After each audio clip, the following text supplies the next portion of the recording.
Mr. Chief Justice, Honorable Justices of the New Jersey Supreme Court. In State v. Downey, this Court made three statements which are relevant to the issue before us today. One, it said that the breathalyzer reads alcohol with unimpeachable accuracy, that the machine is so accurate that it is the subject of judicial notice, and that once the foundational elements are proven, the readings of that machine are conclusive evidence of guilt. It is fundamentally unfair to allow evidence which is conclusive of a defendant's guilt to be admitted without the defendant's right to contest, test, and cross-examine that evidence. And that the Sixth Amendment and Article 1, Paragraph 10 of the New Jersey State Constitution and Crawford v. Washington demand no less. Why not the business records exception? Because your argument, if taken to its logical extreme, will wipe out that exception. Justice Albin, I can tell you the following. First of all, my argument would not, at least in this case, with respect to these ampules, would not. And if you wanted to limit it to this, it would not. And for the following reason. The Guth Laboratory Certificate has never been a business record. It has been held to be so by court after court, but I suggest to you that it's not. 803c6 says that there has to be testimony as to the manner and circumstances of the preparation of that record. Okay, where's there ever been testimony in the history of the state? There certainly isn't in any municipal court case, there isn't in any superior court case, and there's nothing in our annals to suggest that the manner and circumstances of the preparation by Guth Laboratories warrants the entry of this record into evidence.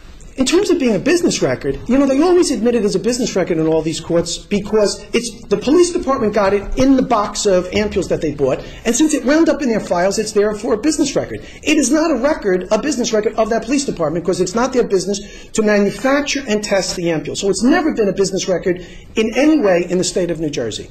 So there's that inherent problem, but of course the business records exception doesn't have some territorial limitations to it. You can have in a state of New Jersey courtroom the business records of a California corporation. Sure, if you bring in the custodian of records for the California corporation to come in and testify that the manner and circumstances of the preparation of that record, so there's some indicia that it was kept reliably. That is not the case in New Jersey.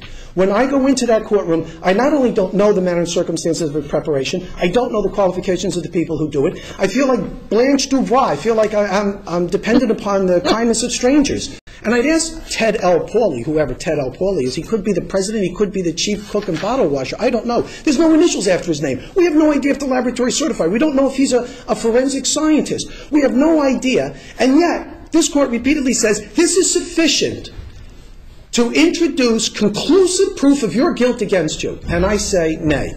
The line is not drawn at no cross-examination, meaning being meaningful cross-examination. So let's start there. We need cross-examination and we'll have meaningful cross-examination. Where do we end it? How far down the road do we go? That's a policy decision that this court will have to make. That's a value decision you're going to have to make. I'm going to tell you, as a member of the defense bar, who has everything to gain by suggesting that we should go right down to the formation of the universe and stars creating the chemicals and materials which ultimately became our Earth. I'm telling you, you give me one level of cross-examination, you give me one witness that I can cross-examine, and I'll get out all those other facts, because that reagent is going to have a plus or minus margin of tolerance, and I'll be able to get that out of the witness. I'll be able to get from that witness whether they ordered it from a reputable laboratory that was licensed or not. I'll be able to get enough out of that to have meaningful cross-examination, not full and complete, but meaningful within the meaning of the Sixth Amendment right to cross-examine.